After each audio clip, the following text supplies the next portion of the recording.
Huge campaign he held starting in 1277, got rid of the main ringleaders of those troublesome Welsh princes.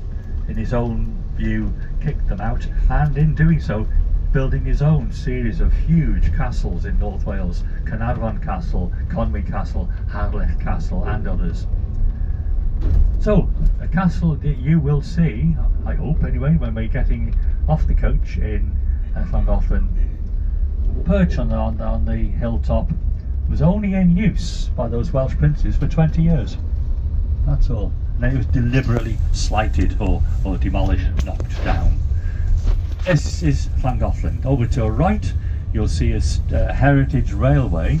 We have steam locomotives and diesel locomotives running, and it runs from, it's not part of the main rail network of the UK these days, but it runs from Llangollen over to Corwen.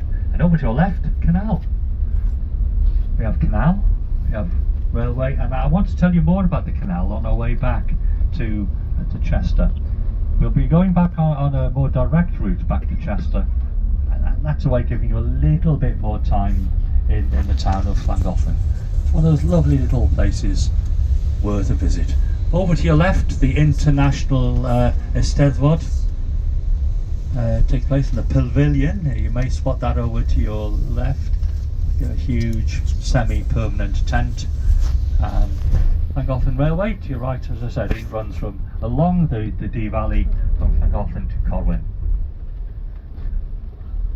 And as a result, a great deal of effort over the years by a lot of volunteers, bringing the old rail line, which used to be part of the national rail network until